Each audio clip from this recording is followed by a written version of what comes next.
Bismillah, alhamdulillah, salatu wassalamu ala rasulillah Sayyidina Muhammad bin Abdillah wa ala alihi wa sahbihi wa man walah wa la hawla wa la quwwata illa billah. Subhanallah, alhamdulillah, wa la ilaha illallah, Allahu akbar, wa la hawla wa la quwwata illa billahil aliyil azim. Adada kulli harfin kutiba wa yuktabu abadal abidin wa dahrad dahirin. Subhanaka la ilma lana illa ma 'allamtana innaka antal alimul hakim. Nawayna ta'alluma wa ta'lim wan naf'a wal intifa' wal mudzakarata wat tadhkir wal ifadata wal istifada wal harsa 'ala tamassuki bi kitabillahi wa sunnati rasulih wad du'a'i ila al huda wad dilal 'ala al khair ibtigha'a wajhillahi wa mardatihi wa qurbihi wa thawabihi subhanahu wa ta'ala. Menjelaskan tentang pakaian dan ketenangan Al-Imam Ali bin Husain bin Ali bin Abi Thalib radhiyallahu anhu. Beliau adalah orang yang sangat terhormat, jalil. Di hadapan orang dia terlihat sangat mulia, bukan ingin dimuliakan, tapi orang-orang yang di sekitarnya secara otomatis memuliakannya. Mahiban, berwibawa, ya, seperti kakeknya Rasul sallallahu alaihi wasallam, idza ra'ahu badihatan habah. Kalau melihat orang-orang itu melihat Rasulullah dalam keadaan tiba-tiba, mereka langsung melihat Rasulullah penuh dengan wibawa. Begitulah sifat para ulama, orang-orang yang mengamalkan ilmunya. Mereka akan memiliki sifat kewibawaan dalam dirinya tanpa dipaksa, tanpa diminta, secara otomatis. Karena itu terkadang kita melihat ada beberapa ulama, ketika kita berhadapan dengannya, kita nggak berani berbuat apa-apa. Seakan-akan kita adalah patung yang ada di hadapannya, nggak berani gerak. Kenapa? Wibawa yang mereka tampakkan dari auranya. Bukan mereka buat-buat, itu pemberian dari Allah Subhanahu wa ta'ala. Nah, kalau dibuat-buat wibawa itu tetap nggak ada wibawa. Orang yang nggak sungkan, aku nih dicecek-cecek no, ditegas no, wajahnya di setel tegang. Jadi ngomong sakno kita tekan nih, ya. Mari disentak ibu bojone rumane, ya. Terus wibawa, ya kita mungkin ngelihat beberapa teman kita kan gitu, ya, kayak rapat menang toh, tutup haibah, tertekan. Kalau haibah itu walaupun dia senyum, orang merasa ada sesuatu aura yang tidak bisa kita lawan gitu. Itu haibah, karena itu memang pemberian dari Allah Subhanahu wa ta'ala untuk Nabi Muhammad. Bahkan orang-orang kafir itu ketika nantang Nabi Muhammad perang, sebulan sebelum peperangan itu mereka sudah memiliki kekhawatiran yang besar. Ya, sebulan sebelum terjadinya perang mereka itu memiliki kekhawatiran, apalagi sudah berhadapan. Karena itu ketika ada orang kafir yang ingin membunuh Rasulullah dengan membawa pedang saat Rasulullah istirahat di bawah pohon, dengan menodongkan pedang seperti ini, sudah, man yamna'uka minni ya Muhammad, ya, siapa yang bisa mencegahmu dari aku untuk kamu nggak terbunuh, ini siapa yang bisa? Nabi Muhammad jawab dengan santai karena penuh wibawa dengan menyatakan Allah. Kalau kita sih ngomong Allah ya belas ya amblas ya, hak ngefek ya. Karena Nabi Muhammad yang mengatakan Allah, itu pedang tiba-tiba jatuh dari tangannya dengan gemetar tangannya. Mengapa? Itulah wibawa yang dimiliki oleh Nabi Muhammad. Diambil pedangnya, dibalik, man yamna'uka minni idzan. Sekarang siapa yang bisa mencegah kamu dari aku, kata Nabi Muhammad sallallahu alaihi wasallam. Nah, begitulah wibawa dari seseorang, bukan dikeluarkan dengan paksa, dihaibah-haibah, nggak bisa. Ya, nggak bisa. Haibah itu memang otomatis dari pemberian Allah Subhanahu wa ta'ala karena dia mengamalkan apa yang diajarkan oleh Rasul sallallahu alaihi wasallam. Bahiyat tal'ah, wajahnya itu bila dilihat menyenangkan. Ya itulah sifatnya ulama ya. Ulama itu lagi delok enak, walaupun terkadang mereka nggak ganteng loh, enggak. Ulama itu nggak harus ganteng, tapi selalu enak dipandang. Jadi ono ulama gak enak dipandang itu berarti hati-hati. Itu namanya mutarassimin biasanya.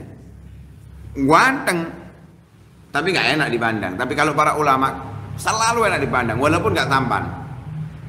Seakan-akan mereka itu terlihat tampan, padahal nggak, biasa. Tapi karena keilmuan yang dibawa olehnya sehingga terlihat menawan. Lebih enak dipandang daripada orang-orang yang tampan, bahkan terkadang dari orang-orang yang hitam, yang menurut kita itu adalah kekurangan, padahal nggak ada keunggulan dari putih atau hitamnya seseorang.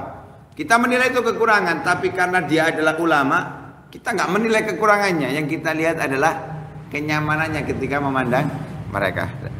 Bahiyat tal'ah, Imam Ali Zainal Abidin wajahnya enak dipandang. Yuhibbut tajammula wa idharan ni'mati alaih ma'a tawadhu'ihil jam. Sekalipun demikian sudah menawan dilihat, kemudian haibah berwibawa, beliau juga senang kalau merawat dirinya. Tajammul ya, apa namanya, menghiasi dirinya, pakai pakaian yang rapi, pakai wewangian, dan ditunjukkan kenikmatan yang diberikan oleh Allah terhadapnya. Duduk soge terus pawaannya melarat, ya nggak harus pakai pakaian mahal, enggak. Yang penting itu terlihat rapi, duduk suwe-suwe digawe, gak dijahit dhisik langsung digawe ketok bolongnya kayak sae. Enggak, tajammul. Ya, karena itu memang diajarkan sehingga mungkin dia adalah orang fakir tapi orang yang lain nggak tahu. Ya, orang-orang yang nggak mengetahui keadaan ekonominya nggak tahu kalau dia adalah orang fakir. Apa itu dalam ayat Al-Quran? Yahsabuhumul jahilu aghniya aminat ta'affuf. Karena sangat menjaga dirinya, orang-orang yang nggak kenal dengan dia mengira dia adalah orang kaya. Kenapa? Rapi. Kalau bahasa kita itu sarung ambil takwoe itu apa jadi setel. Warnanya itu kombinasinya bagus. Kalau bahasa kita, tapi nggak harus kayak ngono ya. Ya, nggak harus kayak ngono. Itu orang laki-laki nggak harus seperti itu. Kalau perempuan biasanya seperti itu. Tapi yang penting itu rapi. Ojo lungset digawe, setrika dhisik. Ya, disetrika dulu. Yang terlihat rapi. Nah, itu yang harus dilakukan oleh orang Islam. Kok tambah ngikuti orang-orang kafir? Celono disuwek-suwek. Loh. Ini enggak tajamul ini ya. Ini dia justru menghinakan dirinya sendiri, ihana itu namanya. Diperindah, dirinya itu diperindah. Bukan untuk orang lain, tapi menunjukkan kepada orang-orang kafir bahwa muslimin, mukminin adalah orang-orang yang rapi, orang-orang yang baik. Orang itu kalau baik terlihat dari pakaiannya juga, dari kebiasaannya juga. Gak ada orang yang baik itu kompros, gak ada. Selalu terlihat rapi. Lihat yang kompros, yang gak karu-karuan itu terlihat baik. Ya ada pang-pangan. Bolongi kuping gak mini. Golek wis dicoplok ngelewer-ngelewer ya. Gaul ngono ya. Gaul. Tato kadang sak rai-rai ini. Terlihat rapi? Enggak.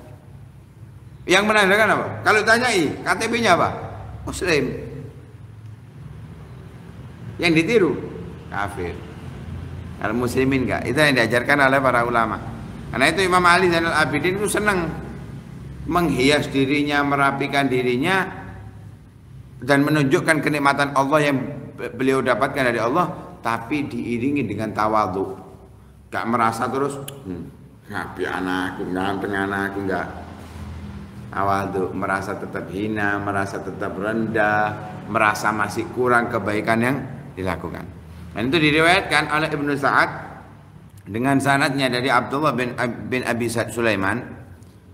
Beliau berkata, "Kana Ali bin Al-Husain idza masya la tujawizu yaduhu fakhidahu wa la yukhtiru biyadihi."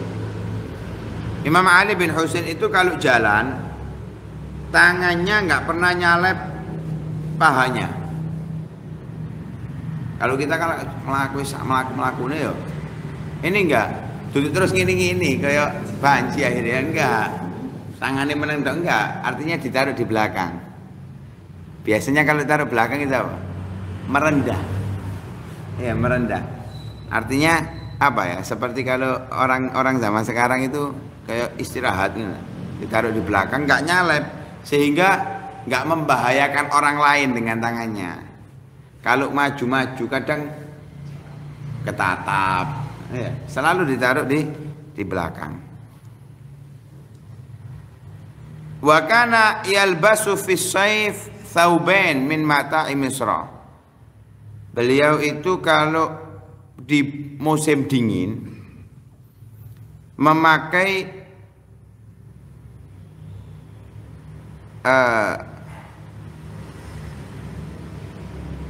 saif itu musim panas ya.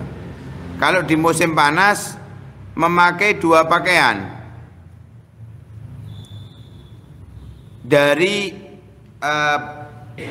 barang yang dijual di Mesir, artinya produksi Mesir, dari produksi Mesir yang dipakai dua pakaian. Ya musim panas karena cepat bau kan ya, kalau musim panas, sehingga perlu ada gantinya. Tapi kalau sudah masuk musim dingin, fa idza jaa asyita tasaddaqa bihima. Kalau sudah masuk musim dingin dijual kedua-duanya. Lah diriwayatkan oleh Ibn Sa'ad bin Malik bin Ismail, Ibn Sa'ad dari Malik bin Ismail, beliau beli selimut yang terbuat dari ini apa? Kayak sutra gitu. Khaz itu seperti sutra tapi bukan sutra. Harganya 50 dinar. Dipakai hanya di musim dingin. Ketika sudah habis musim dinginnya dijual, uangnya disedekahkan. Jadi ya kalau dulu itu memang banyak baju bekas itu dulu banyak. Ya terus kalau ono sing dodol maneng, saiki wake maneng. Jaket, sweater bekas. Ketipu ya. Terus kata itu aku ngeledek baju bekas sudah di laundry. Wah, maafnya ya kagak gelem kayak bekas zaman saya ini. Apa? Kadang sing gawe orang kafir pakaiannya tercampur dengan dicuci dengan pakaiannya orang kafir. Ini impor, masih impor. Uripe karo sesuatu yang najis mughaladzah ya, percuma. Nah, karena itu beliau memakai di musim dingin. Ketika musim panas selesai, ganti pakaian musim dingin, pakaian musim panasnya dijual. Begitu juga ketika beli pakaian untuk di musim dingin, selimut bahkan itu 50 dinar, ketika sudah masuk musim panas dijual, uangnya disedekahkan. Kalau kita enggak, musim panas gak butuh selimut, dilempit dilebono lemari. Kayak kapan kok? Ya, sampai lemari ini full. Ngono riaya dituku kelambi maneng. Mereka enggak punya pakaian lagi, ya wis itu pakaiannya. Kalau musim panas, bajunya ada dua gantian. Iki diumbah, iki digawe. Iki diumbah, iki digawe ya. Kalau musim dingin enggak? Kalau musim dingin, beliau hanya pakai tambahan selimut tok. Jadi tambahannya selimut pakaian satu sama selimut satu. Kemudian ketika musim panas, beliau juga pakai dua pakaian yang dari kebiasaan orang Mesir, daerah Usmunin. Ada daerah di Mesir namanya Usmunin, satu daerah desa. Harganya 1 dinar, dua pakaian harganya 1 dinar. Lah itulah yang dipakai beliau antara kalau musim dingin ini, kalau musim panas itu, ya wis wali-walian itu dok. Karena wal-walian itu. Jadi kalau sudah masuk musim panas, pakaian musim dinginnya dijual, diganti untuk musim dingin. Kadang disedekahkan, diganti untuk musim dingin. Musim dingin selesai, ganti untuk musim panas, terus seperti itu. Lalu kita numpuk, masya Allah, kelambi ini minimal kita ini minimal punya 5 setel. 5 setel itu misalnya sarung ambil tawo, 5 setel sarung ambil tawo. Durung 5 setel celonoi ambil kelambi ini ya. Jadi di lemari ku full, masya Allah, wakil bagian. Mbok kalau sudah terlalu banyak buat apa sih? Sedekahkan ya, kita itu paling mentok ya butuh 4 tok cukup. Iku gaung bomba ya kan akeh. Coba ini gak gaung bomba. Lek gak percaya takon arek pondok lek wis pakaiane akeh sing ilang, kari 3 kari 4 ngono ben dina umba-umbalan. Gak wegah. Apa? Karena wis gak ono maning. Karena kita terlalu banyak, wis engko ae kan si ono salinane ya. Terlalu banyak. Kita ini terlalu banyak pakaian. Bahkan itu bisa mencegah dari sifat kefakiran ya di dalam masalah zakat. Ya harus dijual itu. Misalnya dia, saya pendapatan saya sedikit. Itu harta kamu bisa mencegah kefakiran. Dari mana? Pakaian yang berlebihan. Ya, pakaian yang berlebihan. Makanya aslinya kok gak butuh lemari aslinya. Ya. Orang Islam itu gak butuh lemari apa? Asli butuh baju cuma secukupnya saja. Butuh baju secukupnya. Loh itu para ulama kok bendino ketok ganti wake. Ya jarno. Masa kita itu disuruh ngikuti ulama dalam kehidupan dunianya? Ibadah ya? Belajar ilmu nih? Kok gak melok? Kok merotes masalah pakaiannya saja? Nah, gak terima masalah pakaiannya, masalah ilmu nih diwalik. Lah kon gak belajar? Belajarmu nanggung. Kenapa kita gak protes masalah itu untuk diri kita? Sing diprotes wong liya. Sudah, ulama itu apa yang diajarkan pakai. Urusan dia mau ngamalkan nggak ngamalkan nggak ada masalah. Yang penting kita ketika diajarkan kita mengamalkannya. Kalau dia nggak mengamalkan, dia yang dapat dosa, urusannya dia kan.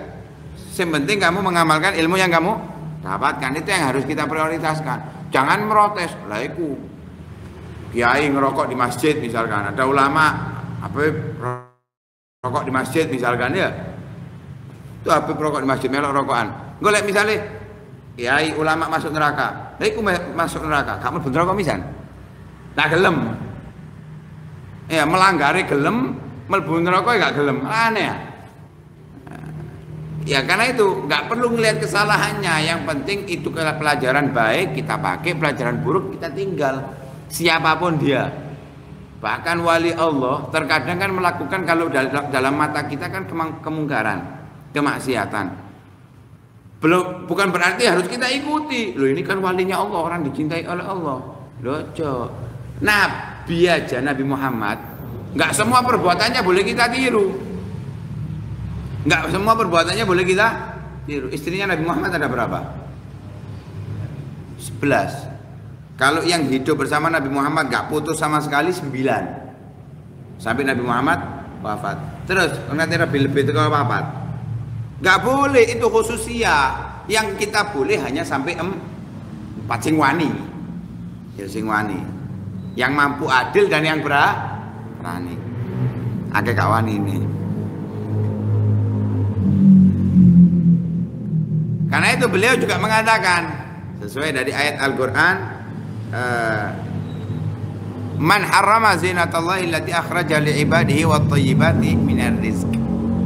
Itu ayat sebelumnya dikatakan khudzu ya bani adam khudzu zinatakum inda kulli masjidin wa kulu washrabu wa la tusrifu innallaha la yuhibbul musrifin. Hai manusia, pakailah pakaian kalian ketika mau ke masjid. Artinya kalau keluar dari rumah tutup aurat. Karena dulu ada Bani Amir. Ya, Bani Amir itu kalau tawaf telanjang. Ini zaman jahiliyah telanjang. Lah karena itu diingatkan oleh Allah. Ya bani Adam khudzu zinatakum inda kulli masjidin. Maksudnya kalau mau ibadah, mau ke masjid itu pakai pakaian tutup aurat, itu yang diajarkan ya. Makanya Imam Ali Zainal Abidin pakai pakaian tajamul, pakai pakaian yang rapi. Karena dulu diharamkan di zaman jahiliyah pakai pakaian, sehingga mereka telanjang. Wa kulu washrabu, makan. Mereka itu kalau sudah di musim-musim haji, orang-orang Bani Amir itu nggak makan kecuali satu bahan makan pokok tok. Misalnya beras ya beras. Kanok lauk pauk iblas, kanok daging wala apa minyak samin wala apapun itu beras itu tok. Nah ini enggak, Allah memerintahkan wa kulu washrabu, makan, minum, apa semua boleh semuanya. Yang penting ada batasan. Yang enggak boleh itu buruan, ya, soed, aklus soed, makan buruan enggak boleh. Adapun kalau yang enggak buruan boleh dimakan. Silahkan apapun, enggak harus makanan pokok tok, beras tok atau gandum tok, enggak, boleh dengan lauk-lauknya. Ya, diperintahkan. Tapi wala tusrifu, ojo kakean. Ya, pakaian nggak perlu terlalu mahal, yang penting ada. Makan nggak terlalu kewabe dipangan. Ya, innallaha la yuhibbul musrifin. Lah di situ juga ada sisi kesehatan. Ya, wa kulu washrabu, kita itu makan apapun boleh. Yo, asam urat gak oleh makan kacang, gak apa-apa. Pokoknya ojo akeh. Darah tinggi gak oleh mangan durian, gak apa-apa, ojo akeh. Gak masalah, apapun boleh kita makan. Lu dokter ngelarang, iya karena kon wis kakean. Makanya saiki kok ndak oleh. Kencing manis, berarti jangan banyak-banyak gula itu. Bukan berarti gak oleh mangan gula blas. Ya, mari ngono gablak kan kekurangan energi ya. Nah, karena itu ada batasannya. Boleh kita makan, boleh kita minum, tapi ada batasan tertentu. Sesuatu yang dihalalkan, wat thayyibati minar rizq. Ya, yang halal dan yang bagus untuk anggota tubuh kita, keperluan untuk anggota tubuh kita. Nah, karena itu beliau menyatakan, Allah berfirman, "Qul man harrama zinatallahi allati akhraja li ibadihi wat thayyibati minar rizq." Katakan kepada orang-orang yang mengharamkan pakaian untuk beribadah kepada Allah Subhanahu wa taala dari Bani Amir dan makanan-makanan yang bagus dari rezeki Allah Subhanahu wa taala. Nah, beliau sampaikan hal tersebut karena beliau ingin tajammul, untuk berhias diri ketika beribadah kepada Allah Subhanahu wa taala. Karena itu innama harrama rabbiyal fawahisha ma dhahara minha wa batan. Yang diharamkan oleh Allah itu yang enggak bagus. Ya, yang enggak bagus, terlalu berlebihan, itu yang tidak diinginkan oleh Allah Subhanahu. Beliau Imam Ali Zainal Abidin memakai minyak rambut, ya, rambutnya diminyai, anggota tubuhnya sebagian juga diminyai, karena kalau musim dingin itu, ya di sini gak ngerasano, kalau di sana itu kering. Kalau musim dingin, anggota tubuhnya itu perlu diminyai. Begitu juga kepak rambut. Kak pendino diminyai, enggak sesekali, karena itu di dalam ilmu fikih seperti dikatakan di dalam Zubat wa ghibbanid dahin, ya, sesekali dalam sepekan itu entah 2 kali itu diminyai rambutnya. Kalau di sana bukan hanya rambut, ya jenggot, ya tangan, kaki, karena kering. Kalau enggak kadang terkelupas kulitnya ini sampai pecah, keluar darah. Ini apa, bibir. Itu perlu diminyai agar tidak sampai melukai. Begitu juga ya tatayyab, beliau juga memakai wewangian ba'dal ghusli, ketika sudah mandi. Gak atus nggak minyak wangi Pak Po. Ya, tetap kecut, tetap lebus.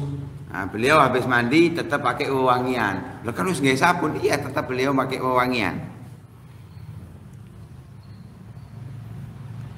Ketika hendak sholat, beliau menggunakan imamah, ya, menggunakan imamah. Ya, sunnah dari Rasul Shallallahu Alaihi Wasallam menggunakan imamah berwarna putih dan ada apa, ekornya di belakang. Ada ekornya di belakang di punggung.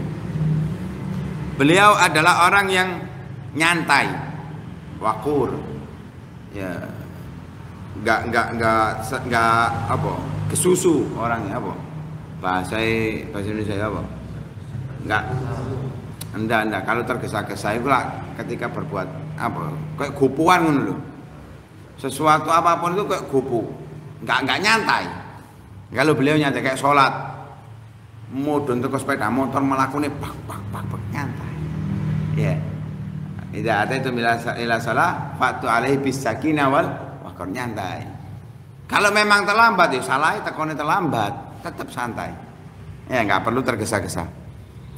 Enggak usah jadi orang itu enggak usah kupuan. Santai. Lihat orang-orang tua itu loh. Apapun yang mereka lakukan itu dengan duduk lelet. Jadi disamakan, jangan disamakan ya. Wis terus telat sik mlakune kelemak. Oh, pakai cot itu menungso iki ya.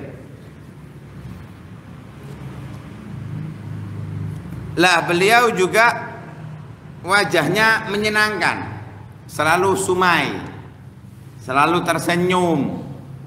Duduk tersenyum tanpa sebab, tapi ketika berhadapan dengan saudaranya muslim, ya, karena tabassumu ka fi wajhi akhika sedekah. Enak didelok, gak mencurang aneh. Walaupun ada masalah di rumah, keluar itu jangan terus digowok mencurang gara-gara tukaran ambek bojone ndek jowo mencurang kok. Diodek-didik koyo kate nggo arit wis.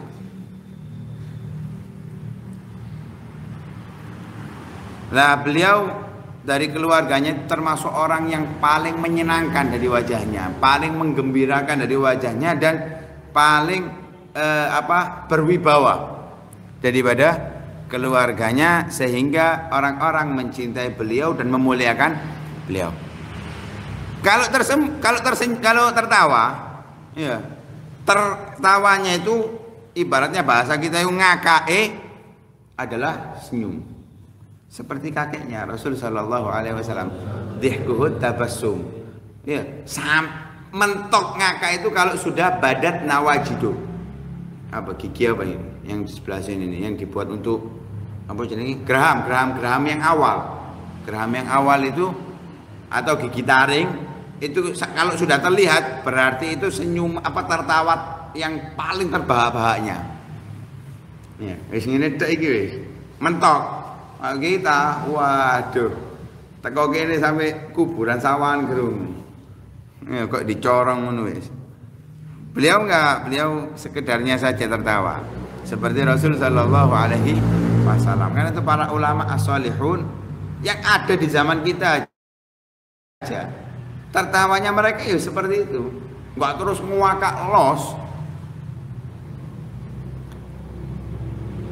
Bahkan beliau berpendapat tertawa itu menghilangkan kesantunan, kesopanan, wibawa. Begitu juga mengurangi kadar ilmu yang dia miliki.